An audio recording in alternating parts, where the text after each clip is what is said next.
মানবজমিনের বিশেষ সাক্ষাৎকারে আপনাদেরকে স্বাগত। আপনাদের সঙ্গে আছি আমি কিরণ শেখ। আর আজকে আমাদের সঙ্গে আছেন বিএনপির স্থায়ী কমিটির সদস্য আমির খসরু মাহমুদ চৌধুরী। জনাব আমির খসরু মাহমুদ চৌধুরী, কেমন আছেন? ভালো আছি। আমরা তো দেখেছি সম্প্রতি লন্ডনে বিএনপির ভারপ্রাপ্ত চেয়ারম্যান এবং আমাদের অন্তর্বর্তীকালী সরকারের প্রধান উপদেষ্টা ডক্টর মোহাম্মদ ইউনূস সাহেবের সঙ্গে একটি বৈঠক রয়েছে। এই আয়োজনে পর্দার আড়ালে মূলত কারা কাজ করেছে? সেটা তো আমি বলতে পারবো না পর্দার আড়ালে। আমি আমি ওই সবাই ছিলাম প্রথমার্ধে, এবং এরপরে ওই 1-to-1 ওনাদের অ্যাডভাইজারের সাথে আমার কথা হয়েছে। এছাড়া এটা তো আয়োজন তো দুই দিকের মধ্যে কারা পেছন থেকে কারা কাজ করে সেটা তো আমার জানা নেই। এই বৈঠক নিয়ে আপনার নিজস্ব মতামত? একটা জিনিস আমার জানা আছে যে যে এটা চিফ অ্যাডভাইজার সাহেবের পক্ষ থেকে আমাদের সেক্রেটারি জেনারেলকে জানানো হয়েছে এবং তার ফলশ্রুতিতে এই মিটিংটা হয়েছে, অতটুকু বলতে পারি। তার বাইরে তার কিছু আমার জানা নেই, কারণ তারপর তো বাকিটা তো ওইটা তো ওই আমাদের যে আলোচনা হয়েছে সেখানেই তো কথাবার্তা হয়েছে। এর বাইরে খুব বেশি কিছু কথাবার্তার তো প্রয়োজনীয়তা নাই। মিটিংটার আয়োজন করার কথা ছিল, হয়েছে, সুতরাং ওই মিটিংয়েই তো আলোচনা হয়েছে। আপনি তো মিটিংয়ে সশরীরে উপস্থিত ছিলেন, ওই সময় ওখানে ছিলেন। একটা মিটিংয়ের পরে যে একটা যৌথ বিবৃতি দেওয়া হয়েছে বিএনপি এবং গভর্নমেন্টের পক্ষ থেকে, এটা নিয়ে হচ্ছে রাজনৈতিক মহলে একটা আলোচনা রয়েছে যে এটা দেশে তৈরি হয়েছে নাকি বৈঠকের পরে লন্ডনে এই বিবৃতিটা তৈরি করা হয়েছে? না, এটা আলোচনার পরিপ্রেক্ষিতে হয়েছে। এটা তো সুবিধা অসুবিধা নিয়ে আলোচনা হয়েছে। রোজার পরে নির্বাচন করা তো সম্ভব না, কারণ মানুষ তখন, এটা আমাদের সংযমের মাস এবং আমাদের ধর্মীয় একটা অনুভূতির বিষয় আছে। এই রমজান মাসের নির্বাচনে কার্যক্রম চালানো তো সম্ভব না।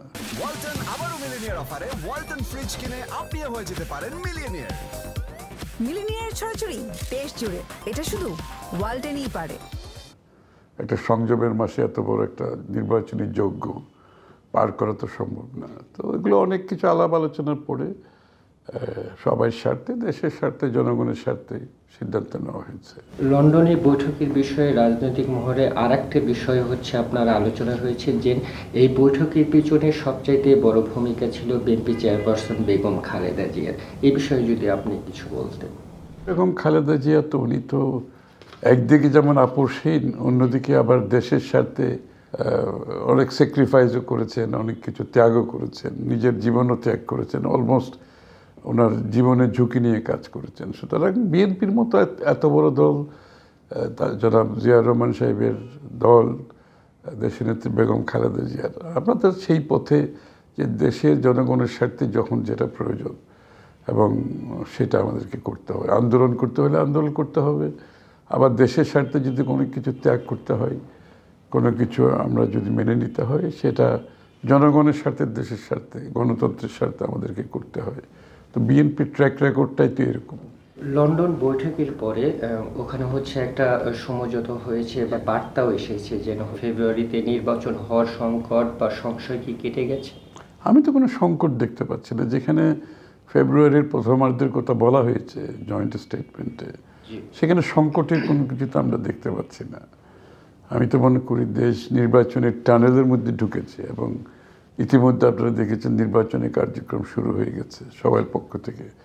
নির্বাচনে যারা স্টেক হোল্ডার সবাই এর মধ্যে নির্বাচনের কার্যক্রমের মধ্যে নেমে পড়েছে। সুতরাং সংশয়ের কোনো বিষয় তো আমি দেখতে পাচ্ছি না এখানে। তারপরেও লন্ডন বৈঠকের পরে যে যৌথ বিবৃতিটা দেওয়া হয়েছে, যৌথ বিবৃতি দেওয়ার পরে হচ্ছে আপনার জামাত ইসলাম একটা প্রতিক্রিয়া জানিয়েছে যে এটা হচ্ছে রাজনৈতিক সংস্কৃতির ব্যত্যয় ঘটেছে। ওদিকে হচ্ছে এনসিপি বলেছেন যে হচ্ছে বৈঠকে হচ্ছে আপনার সংস্কার বিচারের যে নির্বাচনকে বেশি গুরুত্ব দেওয়া হয়েছে। এই বিষয়ে আপনার মতামত কি? শোনেন, আমাদের রাজনীতিতে একটা আমাদের কিছুটা সহনশীলতা, ধৈর্য এবং পরস্পরের প্রতি সম্মানবোধ থাকা দরকার। এই জন্য ওনাদের অধিকার আছে, ওনারা একটা স্টেটমেন্ট করেছেন। এটার ফলশ্রুতিতে আমরা একটা কাউন্টার স্টেটমেন্ট করতে হবে, এটার কোনো প্রয়োজনীয়তা নাই। ওনারা ওনাদের স্টেটমেন্ট করেছেন এবং এটা দিনের শেষে গণতন্ত্রের বিচারের দায় হতে জনগণের হাতে। সুতরাং আমরা জিনিসটা সেইভাবেই রাখি, জনগণ বিবেচনা করবে। আমরা লন্ডন বৈঠকে আরেকটি আমরা আলোচনা দেখেছি এবং বেশ কয়েকটি জায়গায় মনে হচ্ছে নিউজও হয়েছে যে লন্ডন বৈঠকে জনাব তারেক রহমান সাহেব প্রধান উপদেষ্টা মহোদয়কে বলেছেন যে নির্বাচনের মাধ্যমে আপনার দায়িত্ব শেষ হবে না, দেশ এবং দেশের উন্নয়নে আপনাকে কাজে লাগানো হবে। সেক্ষেত্রে বিএনপি যদি আগামী দিনে জনগণের ভোটে রাষ্ট্র ক্ষমতায় যায়, প্রধান উপদেষ্টা ডক্টর ইউনূস সাহেবকে কি কোনো পদে বা কোনো দায়িত্ব দেওয়া হবে কিনা? শুনুন, আমাদের দেশে একটা যে সংস্কৃতি, আমি যেটা আগেও বলেছি, যে একটা সরকার চলে যাওয়ার পরে তাদেরকে একেবারে শত্রু ভাবাপন্ন ভাবা হয়, আর যারা ক্ষমতায় আসে তারা রাজা মহারাজা হয়ে যায়। এই কালচার তো চলতে পারে না। আমাদের তো এই রাষ্ট্রটা হচ্ছে সকলের স্বার্থে, জনগণের স্বার্থে। এটা একটা চলমান প্রক্রিয়া। যে ভালো ভালো কাজগুলি হবে সেগুলোকে আমরা চলমান রাখতে হবে। আর সামনের দিকে ভালো কাজ করতে গেলে যদি বর্তমান সরকারের কেউ ডক্টর ইউনূস সাহেবেরও যদি সহযোগিতা লাগে, সেটা চাওয়াটাই তো স্বাভাবিক, অস্বাভাবিক তো কিছু না। এবং এই সংস্কৃতি তো দেশে আনতে হবে, তাই না? এটা মানে there is life after this government. প্রত্যেকটা গভর্নমেন্টের উপর একটা লাইফ তো আছে, তাই না? আমাদের এই সংস্কৃতিতে আসতে হবে যে এই পরস্পরের প্রতি সহনশীলতা, সম্মানবোধ এবং যার যেখানে যোগ্যতা তাকে যদি কাজে লাগানোর জন্য আপনার সরকার মনে করে সেটা তো দেশের স্বার্থে করতে হবে, তাই না?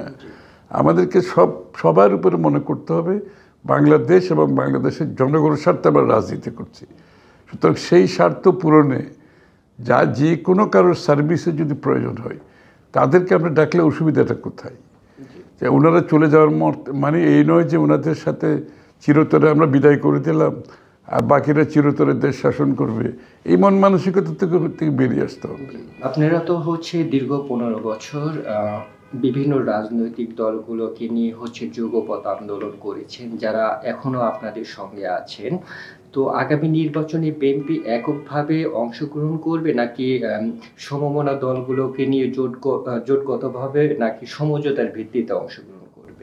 এটা তো তারেক রহমান সাহেব পরিষ্কারভাবে বলেছেন বহু আগে যে আমরা যাদেরকে নিয়ে যুগপৎ আন্দোলন করেছি স্বৈরাচার ফ্যাসিস্টের বিরুদ্ধে এতদিন, আমরা সবাই একসাথে রাস্তায় ছিলাম, আন্দোলন করেছি, জেল কেটেছি, গুম খুন হয়েছে, পুলিশের হেফাজতে মৃত্যুবরণ করেছে, জেলে মৃত্যুবরণ করেছে, ব্যবসা হারিয়েছে, বাণিজ্য হারিয়েছে, চাকরি হারিয়েছে। তা আমরা সকলে যে লোকগুলো একসাথে এই আন্দোলন করেছি, আমরা সবাই মিলে আগামী নির্বাচন এবং পরবর্তীতে জাতীয় সরকার গঠনের কথা তারেক রহমান সাহেব পরিষ্কারভাবে বলেছেন। সুতরাং এবং তাদেরকে নিয়ে আমরা যে 31 দফা সংস্কারগুলো প্রস্তাবগুলো 2 বছর আগে দিয়েছি, শেখ হাসিনা বিদায় হওয়ার অনেক আগে, এখনও তো অনেকে সংস্কারের কথা বলেন, আমরা তার 2 বছর আগে আমরা 31 দফা সংস্কারের প্রস্তাব দিয়েছি। 2 বারের অধিক প্রধানমন্ত্রী থাকতে পারবে না, 2 কক্ষ বিশিষ্ট সব বহু সংস্কার তার 2 বছর আগে দিয়েছি। তো সুতরাং যাদেরকে নিয়ে আমরা 31 দফা সংস্কারের প্রস্তাব দিয়েছি জাতির সামনে, আমরা তাদেরকে সাথে নিয়ে 31 দফা সংস্কার বাস্তবায়ন করতে চাই। খুবই পরিষ্কার বিষয়টা। সেক্ষেত্রে যদি ফেব্রুয়ারি বা রমজানের আগে যদি জাতীয় সংসদ নির্বাচন হয় তাহলে তো সময় আর খুব বেশি নেই, ধরতে গেলে 7 মাস সময় হাতে আছে। তো বিএনপির কি প্রার্থী তালিকা, প্রার্থী বাছাই করার প্রক্রিয়া কি শুরু হয়েছে কিনা, বা নির্বাচনী ইস্তেহার আপনারা কবে নাগাদ ঘোষণা করবেন? দুটোরই কাজ চলছে স্বাভাবিকভাবে। এটা তো একটা নির্বাচনী প্রক্রিয়া শুরু হলে সেটা আরও সামনে চলে আসবে, বাট কাজ তো চলছে স্বাভাবিকভাবে। বিএনপির ভারপ্রাপ্ত চেয়ারম্যান সাহেব কবে নাগাদ দেশে আসতে পারবে?